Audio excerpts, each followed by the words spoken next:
Alright, Cruelty here with yet another VideoCast. I know it's been a long time coming. I finally found some spare time to start casting again.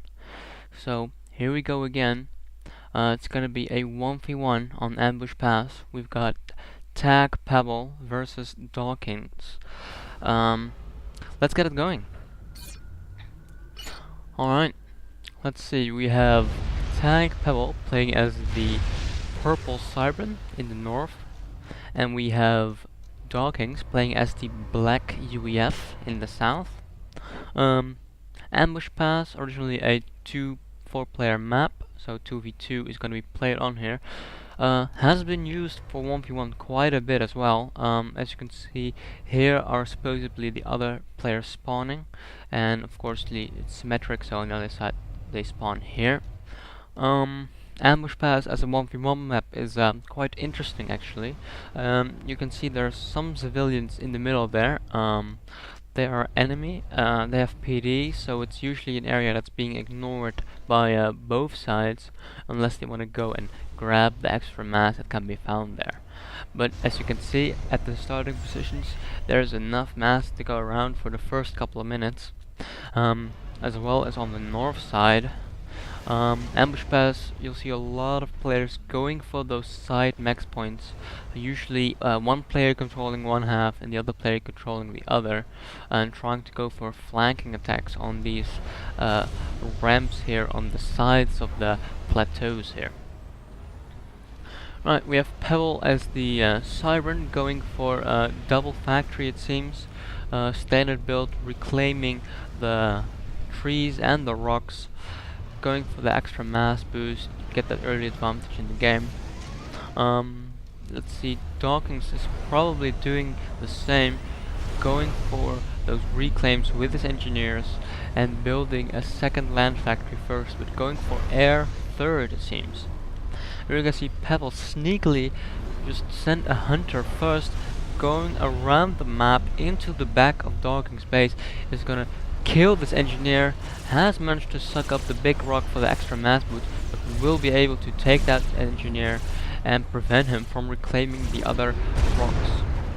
Now you can see Dawkins here on the move now, trying to intercept that hunter, is not fast enough with this commander, and will be forced to retreat and build that land factory. And Pebble's hunter will remain a threat to Dawkins' engineers there, but it seems Dawkins has got that tank out to prevent that hunter from doing any more real damage. You can see here the hunter is being microed by Pebble to try and avoid being hit by the striker, but the striker eventually takes it down. Right, we got Dawkins scouting the north now, trying to see what is up. He sees that raiding party. Scout will probably be taken out by those hunters. And we can see Pebble just moving on both sides, and is already moving out his commander to try and grab the west maxes on the west side here. Dawkins, however, cancelled the air factory he had planned up in the north here and decided to plant the air factory here, but first building another land factory, which means he's gone for 3 land factories first and then an air factory. Pebble, it seems, is doing the same. He's going to go for that air factory as his 4th factory, and then building a lot more to gain the upper hand on the ground. You can see now Dawkins still has his commander up in his main base, not going out on about. He has sent, it seems, an engineer to try and make a point defense there to secure those east side mexes. Right, Pebble now moving into the back, trying to avoid these striker tanks, but they have been scouted by the scout, and these striker tanks will make short work of those hunters and the enemy Cybran scout. You see more forces coming in now. We now have mantises coming in now from Pebble, trying to do as much damage, but Dawkins has got the supreme force here with just another striker. But Pebble has his commander there, has built those 4 maxes, will be building a raider and the other max. Dawkins, on the other hand, not yet built the maxes has only started building those mexes on the east side.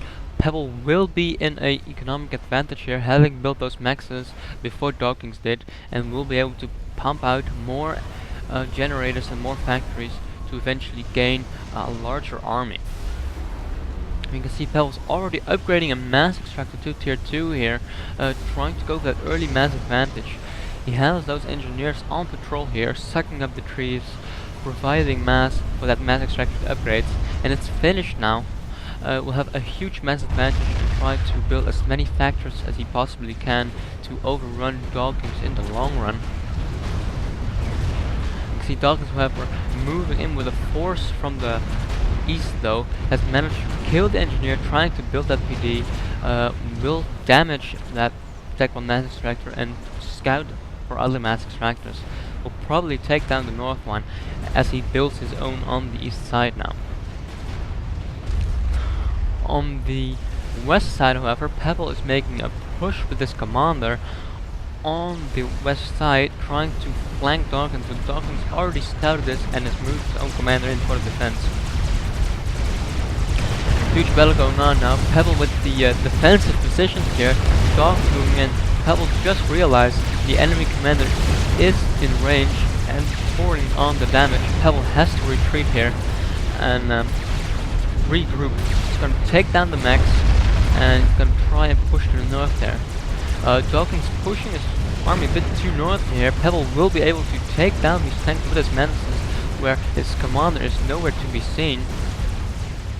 We can see Pebble also simultaneously raiding the north there, but Dawkins has secured that foothold with the PD, with the walls, and will be able to fend off this attack. If Pebble stays out of range, he might take out a couple of mass extractors there. And we can see Dawkins now just tearing away at Pebble's army. They're trying to gain veterancy for donating.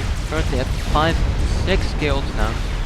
And oh, a bomber has been out by Dawkins, trying to soften up the enemy army beforehand.